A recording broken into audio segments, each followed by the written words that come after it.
Hi everyone, I'm Daniel Miranda-Prieto, a special agent of EMEUNET. My current goal is to uncover one of the most intriguing mysteries of rheumatology. Why is the cardiovascular disease burden so increased in patients with rheumatoid arthritis? Let me introduce you to this mystery. Cardiovascular disease accounts for the largest proportion of excess mortality in RA, and it has been linked to a higher risk of atherosclerosis occurrence and progression. Evidence from research has given us some hints about what is happening in the bodies of these patients, but the nature of these events is unknown.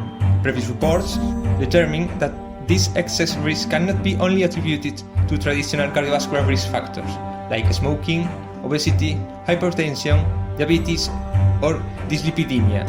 Therefore, to understand this phenomenon, we need to look a bit more deeply. In the last years, the role of the so-called non-traditional cardiovascular risk factors has emerged. In this category, we can include some features present in autoimmune diseases, such as endothelial dysfunction, increased cytokine signaling, or aberrant leukocyte activation, including T and B cells. All of them promote an accelerated development of atherosclerosis. Unfortunately, how these features translate into cardiovascular risk and their interplay with traditional risk factors are still unclear.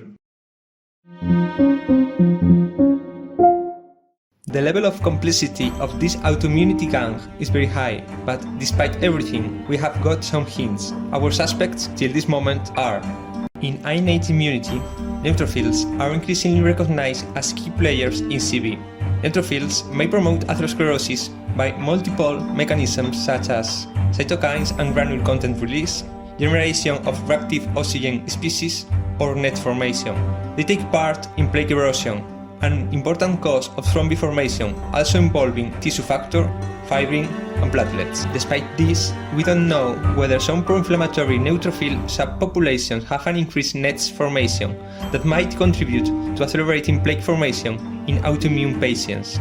T cells are responsible for the modulation of inflammation and play an important role in atherosclerosis. Some T cells subtypes which are thought to have pro-atherogenic functions, while others seem to have protective effects. T cells present in RA patients are very similar to CD28 null CD4 positive T cells, which increase with aging and have been found in atherosclerotic plaques. Those RA patients who have higher levels of CD28 null CD4 positive T cells also have an increased burden of subclinical and subclinical CV. This data supports a pro-atherogenic activity of these T cells.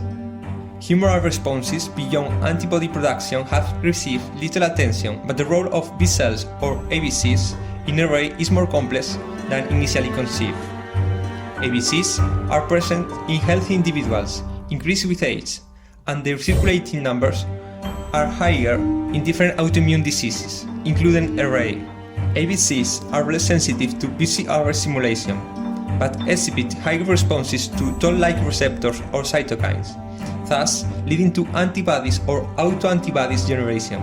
The exact roles of ABCs in RA are not well established, but their presence in atherosclerosis plaques and blood in humans and mice has been confirmed. Recent findings found an ABC suspension in RA correlated with pro-inflammatory cytokines. Moreover, ABCs alone were not only able to discriminate between patients with and without atherosclerosis, but also improve risk stratification.